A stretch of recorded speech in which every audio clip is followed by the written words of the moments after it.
Alô, amigos e amigas do programa Cidadania. Hoje o nosso tema em foco aqui é o Acordo Ortográfico da Língua Portuguesa.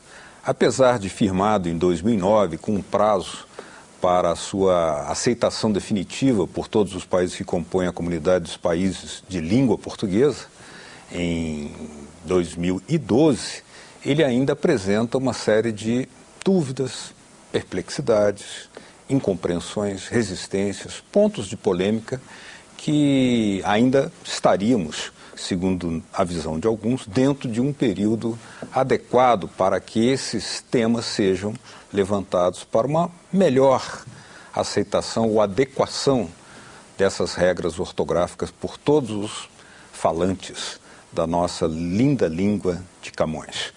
Para falar sobre esse tema, nós temos aqui conosco dois convidados que são professores. Um também é senador. Aqui conosco o senador Cristóvão Buarque, do PDT do Distrito Federal, a quem agradeço pela presença. E conosco também o professor Hernani Pimentel. Ele é professor de língua portuguesa e ele está organizando, participa do movimento Acordar Melhor, ou seja, para que o acordo ortográfico adquira uma melhor caracterização, a quem agradeço também pela presença aqui conosco. Eu pediria até ao senhor para já levantar, porque o senhor levanta e coloca uma série de interrogações, de dúvidas sobre aspectos inadequados do atual acordo. Ainda há tempo de fazer uma correção? Eu acho que sempre há tempo, porque esse acordo ele foi pensado em 1975, foi assinado em 1990 e foi colocado em vigor agora. O que significa que ele está dentro de uma visão de educação que hoje é superada. Uma visão de decoreba. As regras têm várias exceções e as listas de exceções terminam em reticências. Isso é um absurdo. Como é que a gente vai ensinar para um menino, por exemplo, que guarda-chuva se escreve com hífen e manda-chuva se escreve sem hífen? Como é que eu vou explicar que reeleger se escreve junto e reeleito, que é derivado, se escreve com hífen, é separado? Quer dizer, existem centenas de erros. Por quê? Porque tudo foi pensado numa época em que a racionalidade na educação não era levada a sério. Então, hoje, existe uma resistência muito grande. Por exemplo, Angola. Angola está se recusando a colocar em vigor. Bom, Portugal não colocou em vigor. Está adiando para até 2014, mas a resistência é muito grande em Portugal. Angola não colocou em vigor. Moçambique não colocou em vigor, até entrou com um pedido de moratória, sine die. Então, a rigor, nenhum dos países está colocando o acordo para funcionar. Qual é o argumento de Angola e de Moçambique, cujas delegações estiveram comigo e falaram no simpósio de língua portuguesa? E nós não podemos colocar porque os nossos professores não aprendem essas regras. E eu estou dizendo, nem os professores do Brasil. Nem os de Portugal. Nem os de Portugal. Nós somos todos uma geração analfabeta no sentido de que nós não sabemos usar as letras. G e J, quem sabe? Ninguém sabe. Então, na realidade, o momento é esse, de a gente repensar a ortografia para poder acordar em bases mais lógicas. Então, por exemplo, eu dando cursos sobre o acordo ortográfico e discutindo com os professores do nível médio do Distrito Federal, nós chegamos à conclusão juntos de que gastam-se 400 horas de ortografia até o final do ensino médio para o aluno sair igual a nós, consultando dicionário para o resto da vida. Significa 400 horas para a gente não aprender. Agora, se o senhor me permite, professor Hernani, gostaria de levantar também um ângulo e pedir ao senador Cristóvão que o comente, se assim o achar, que é o ângulo não apenas do ponto de vista linguístico, ortográfico. 8 países se unem numa comunidade que reivindica uma presença maior, protagônica, no cenário internacional isso inevitavelmente tem que ser, no mínimo, através da língua, obrigatoriamente também através da língua. Um acordo é positivo do ponto de vista de uma unidade, quer seja cultural, política. Estrategicamente falando, como é que o senhor veria que, para além do problema linguístico-ortográfico, poderíamos estar aqui diante de um problema que talvez tornasse mais complexa essa integração dos países, numa visão de mundo dessa cultura de língua portuguesa? Eu vou responder. Primeiro, lembrando que é positivo buscarmos um acordo ortográfico. É bom que esses países todos de língua portuguesa tenham um acordo em que a gente escreva o que a gente fala da mesma maneira. É positivo por quê? Porque aí os nossos livros não precisam ser traduzidos. Eu tenho um livro publicado em Portugal que teve que ser traduzido para o português de Portugal. Palavras e ortografia. Então, a gente unificando, passamos a ser a 6ª maior língua do mundo, também na ortografia. Porque hoje nós somos 7ª, eu acho. Idioma com maior número de pessoas falando. Mas nós não somos, do ponto de vista da mesma maneira de escrever. Isso é positivo. Segundo, que o acordo que nós fizemos para a unificação tem que buscar a maior simplicidade possível. Estou totalmente de acordo com o professor Hernani. Simplificar e colocar lógica. Ele deu exemplos aqui que não tem lógica. Você colocar reeleito e reeleger de maneiras diferentes. Bom, o terceiro, que é o seu ponto. Mesmo que sejamos 7º país, 7º idioma do mundo em número de pessoas e com ortografia unificada, nós vamos continuar atrasados se tivermos tantos analfabetos. Tão poucos terminando o ensino médio com qualidade. E o português, quando a gente leva em conta isso, aí nós não somos o 7º. Quando nós levamos em conta o grau de pessoas alfabetizadas, aí a gente vai cair lá para trás. Porque países com menos habitantes que nós têm maior pessoas alfabetizadas. Por exemplo, o russo tem menos pessoas falando do que o português no mundo. Mas tem muito mais gente lendo russo do que lendo português. E a gente não fez um acordo para que erradicássemos o analfabetismo em todos os países de língua portuguesa. Não estamos fazendo um esforço, uma cooperação para colocarmos todas as nossas crianças em escolas, e escolas que ensinem. Não essas escolas que não ensinam, só tem de escola o nome. Então você tem razão, não basta o acordo ortográfico, é preciso o acordo político de dar prioridade à educação também. Não basta ter dicionários iguais, é preciso que as pessoas saibam consultar os dicionários. A partir dessa visão, desse ingrediente social, também levantado pelo senador Cristóvão, eu queria que o senhor comentasse, à luz dessas ideias, dessa abordagem, a afirmação que o senhor fez há pouco, né, de que através de uma simplificação ortográfica nós teríamos também uma possibilidade de maior inclusão social. Sim. Por quê? Porque hoje, dos maiores fatores de exclusão social é a ortografia. O aluno chega na escola e escreve uma palavra errada, né? Todo mundo cai na pele dele. O professor de geografia, lá no quadro, vai escrever uma palavra em português, ele fica pensando numa similar, porque ele não sabe escrever. E isso traz insegurança. Então, se a gente tem uma ortografia simples, que todos aprendam, então a inclusão social é maior. Além disso, o que nós temos, né, é que, a rigor, nenhum professor de língua portuguesa pode dizer, eu sei escrever. Porque esse acordo é muito ilógico. E o cérebro humano foi feito para a gente usar a lógica e não ficar decorando. Não é só aluno Sim. que cai em cima dele, não. Um dia desse, eu escrevi nesse tal Twitter, proporção. Sim. Eu na hora até aprendi como era, agora eu já esqueci de novo. Eu não sei se eu escrevi com C cedilha ou com S. Sim, certo. C cedilha. Eu levei tanta pancada, eu botei com S. Sim, certo. Escreveu com S, escrevi com S.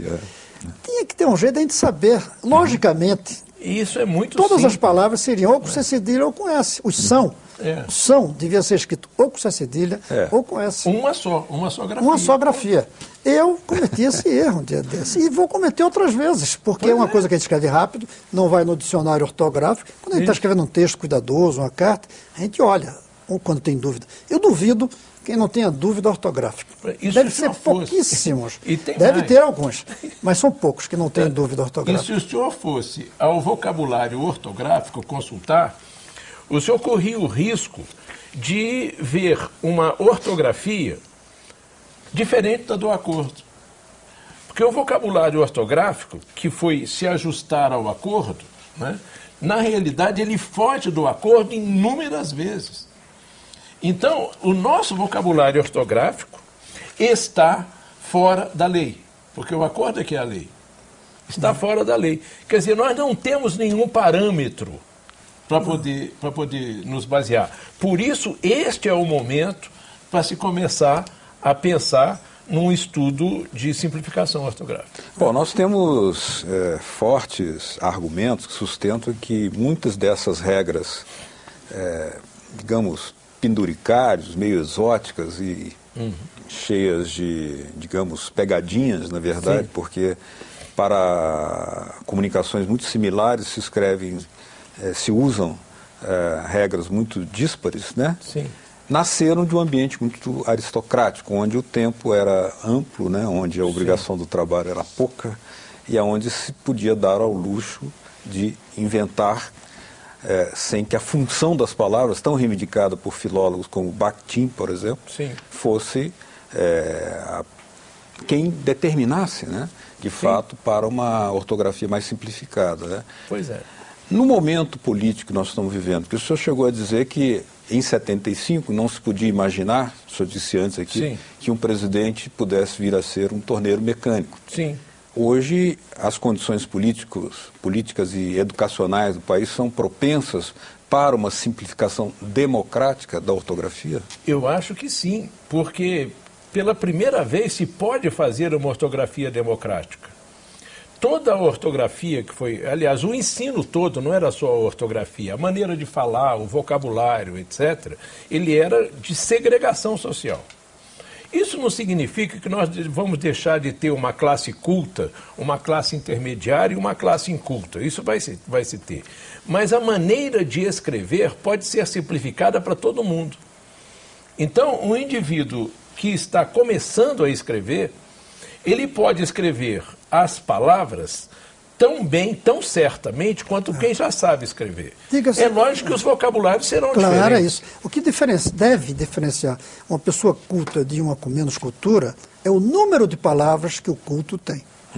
Mas não a maneira de escrever. O inculto tem que ser alfabetizado. A gente pode assumir desigualdades culturais, é natural, como tem gente que joga futebol. Aliás, falando nisso, se for em torneio mecânico, é muito mais fácil um torneiro mecânico virar presidente do que um presidente saber ser torneiro mecânico. Sim. Muito mais fácil. Então, não é que seja mais ou menos o culto e o não culto. Com alto grau de comunicabilidade, né? Além de ser um presidente muito especial. Mas, de qualquer maneira, é mais fácil uma pessoa torneiro mecânico virar presidente do que um presidente saber trabalhar no torno mecânico. É complicado. Eu já trabalhei quando estudava engenharia e é complicado. Precisa ter uma força. O outro, um instinto permite até, como Lula tem esse instinto maravilhoso que permitiu. Mas voltando, o que diferencia o culto do menos culto não pode ser a maneira de escrever. Pode ser, sim, o número de palavras que ele dispõe. A pessoa culta, cada vez mais, dispõe de mais palavras, até porque está ao par das novas palavras que surgem a cada dia. A pessoa que não tem cultura demora para chegar lá, através de jornais, de livros. O que não podemos deixar é analfabeto e ninguém, a gente não pode deixar alguém, qualquer pessoa, sem o ensino médio. Surgiu agora, pela experiência da vida prática, da política, né, do voto do povo brasileiro, um outro problema ortográfico, né, que também remete para aquela discussão com o filólogo Bakhtin, a partir da eleição da presidenta Dilma Rousseff. É presidenta. Então, a função da palavra se deve ao que ela quer comunicar. Mas há quem argumenta o contrário. Na visão do senhor, como é que isso deve ser? Na minha visão, eu até fiz um artigo sobre isso, dizendo que, como economista que ela é, ela com certeza não vai usar o presidenta Porque aí nós vamos ter que criar transeunta, vai ficar muito caro para a língua, transeunta, qualquer palavra que termine em NTE vai acabar tendo que botar NTA. Aí nós vamos ter que criar o masculino também, presidento. Mas eu respondi seu e-mail. Você respondeu? Respondi. Sim. Ele disse uma palavra que lhe complica. Qual? Por exemplo, governanta existe. Sim, E governante. Pois é, e inclusive eu usei essa palavra que você me mandou para botar no artigo lá dentro, dizendo o seguinte: vamos torcer, vamos chamá-la de presidente, porque senão nós podemos ter que chamá-la de governanta. E aí muda a função. É verdade, aí muda a função. E aí pode dar problema trabalhista também, né, por desvio de função. Mas ela reivindica a presidenta, ela já falou sobre isso, até porque a função, né, pela primeira vez, a sociedade brasileira colocou uma mulher na presidência. Não, na realidade, presidente ou presidenta, ou falar brasileiros ou brasileiras, né, existe uma intenção política de agradar um público cada vez mais crescente, cada vez mais forte, que é o público feminino. Agora, a linguística está acima disso. Então ela vai dizer o seguinte: olha, se estão usando presidente ou presidenta, tem esse interesse político nisso. Né? Agora, mas ninguém vai dizer que está errado o presidente a presidente. Então a língua comporta os dois. É isso que eu dizer, também não está errado dizer presidenta. Sim, e aí tem um simbolismo importante a língua de comporta feminilizar Sim. uma profissão que se caracterizou por uma atividade, se caracterizou por ser dos homens. Sim. Então tem esse simbolismo importante. Eu tenho usado um ou outro. E nos artigos, para tentar ser mais ortodoxo, como o professor Hernani gosta, eu tenho usado a presidente. Mas eu, sinceramente, estou muito tentado a usar a presidenta como um gesto político, usando a ortografia a serviço de um gesto político. Achando, sobretudo, quando ele diz que não está errado. Né? Não, com Tem certeza. um pensamento que é também do Bakhtin, que precede até mesmo a construção ortográfica, linguística e tal, que ele lembra a todos nós que a língua só se realiza em função do solidário, ou seja, a partir do momento em que eu deixo de ser eu mesmo para ser capaz de me comunicar, me fazer entender. Portanto, é um aspecto inequivocamente coletivo. Com certeza. Portanto, mais absurdo ainda se nós temos milhões de brasileiros que estão fora da escrita. Isso me lembra um artigo que eu li há algum tempo atrás na revista National Geographic, essa revista de popularização, que eu achei muito interessante, sobre a origem da fala humana.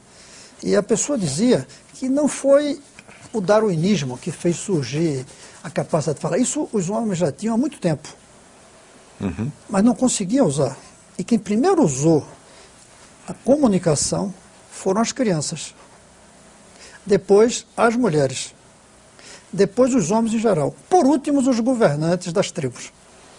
Porque para começar a acreditar que o outro queria falar, precisava estar livre, solto. E os adultos são amarrados.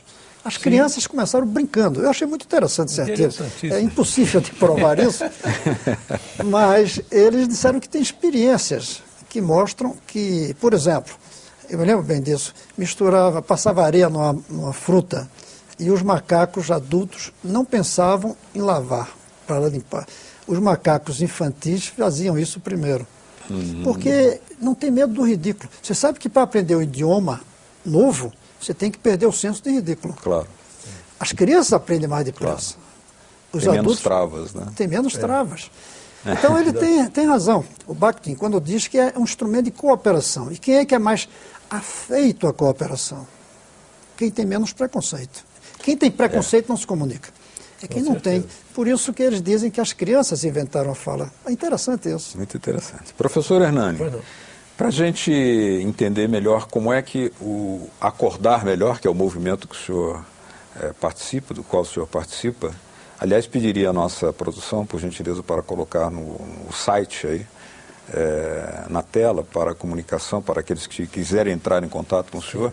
Qual é o roteiro de trabalho daqui para frente para sensibilizar as autoridades no sentido de que ainda é possível acordar melhor? A primeira coisa todos que estão ouvindo, por favor, entrarem no site, conhecer as ideias e assinar o manifesto e divulgar o manifesto. Quanto mais assinaturas nós tivermos, mais facilmente a gente vai sensibilizar as autoridades. O segundo trabalho, vocês estão ajudando. O senador Cristóvão Buarque participou de uma audiência pública aqui no Senado sobre o assunto. E ele analisou do ponto de vista lógico, né, e percebeu a importância que tem. A imprensa está nos ajudando na medida em que nos chama para um debate desse, né? Então, o que nós temos que fazer é dizer o seguinte: olha, no Acordar Melhor, você tem todas as informações, né? E se quiser que, em qualquer lugar onde haja um auditório com 200 pessoas, eu me disponho a ir para fazer uma palestra sobre o acordo ortográfico. Evidentemente, gratuita, né? Porque eu não estou lutando por uma causa pessoal, nós estamos lutando por uma causa coletiva. Agora, o nome do movimento, que eu recomendo que vocês realmente procurem conhecer, mostra como o nosso idioma é complicado.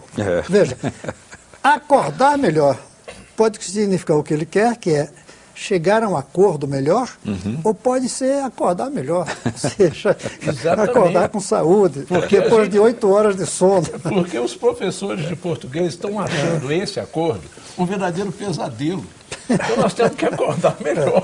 Mas é um idioma complexo. Isso faz o idioma rico. Mas é preciso simplificar para que quando você fala, as pessoas entendam. Se as pessoas entendem quando você fala, tem que entender quando você escreve. Por exemplo, do mesmo jeito de acordar, os políticos consertaram, é com C. Sim. Os sapateiros consertam, os mecânicos com S. Qualquer um entende quando você fala de consertar, de fazer um acordo, ou de consertar, de resolver algo quebrado. Todo mundo entende, independente de ser com S ou com C. A comunicação se estabelece. A comunicação para se além estabelece. da ortografia. Por que punir quem escreve com S ou com C? Vamos deixar que as pessoas escrevam de uma só maneira, claro, se não confunde, mas que seja só uma maneira. Eu não sei se o acordo ortográfico eliminou isso do precisa de S e C. Não, de jeito nenhum. Não. E continua com todas as confusões. E eles ainda aumentaram as confusões porque deixam duas palavras, uma palavra com 2 ou 3 grafias. Que absurdo. Né? Atrás com S e trazer com Z, né? Tem traz do verbo trazer, não é isso? Com Z.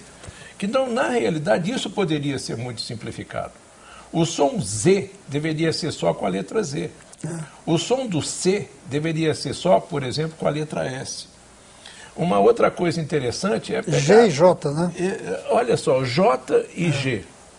Quem sabe usar? Ninguém sabe, mas a gente pode usar, por exemplo, o alfabeto das línguas nórdicas, que o G, ele não é o som G, é o som G. Então nós teríamos 2 letras, J e G. Se eu tenho que escrever Gá, Gué, Gui, Gogu, é a letra G. Ninguém vai ter dúvida. Não é a letra G. Isso, se for G, vai ser J. Quer dizer, é tão simples, né, fazer isso, né, e não se fez, mas agora é possível fazer.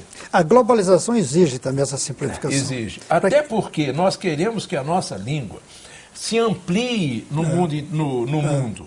Nós queremos que mais e mais gente fale português. Então é importante que a gente simplifique a porta de entrada, que é a maneira como escrever. E aí também os nossos criadores da música popular brasileira, que tantas músicas criaram, brincando com as palavras, são agora desafiados a uma simplificação em que não perca a poesia, claro. Exatamente. Queria agradecer aqui a presença do professor Hernani Pimentel, do movimento Acordar Melhor, movimento pela simplificação da língua portuguesa, do acordo ortográfico, né? Muito obrigado pela sua presença, professor. E também ao senador Cristóvão Buarque, do PDT, do Distrito Federal, pela participação e pelos esclarecimentos que nos trouxe. Muito obrigado, senhor. Muito obrigado. A vocês de casa que nos acompanharam, obrigado pela sua atenção. Caso queiram entrar em contato com a nossa produção para saber outras informações, comentar o nosso trabalho, fazer críticas, por que não? Aí está na tela uma forma de fazer esse contato, www.senado.gov.br/TV. Obrigado mesmo pela sua audiência. Até o próximo Cidadania. Tchau.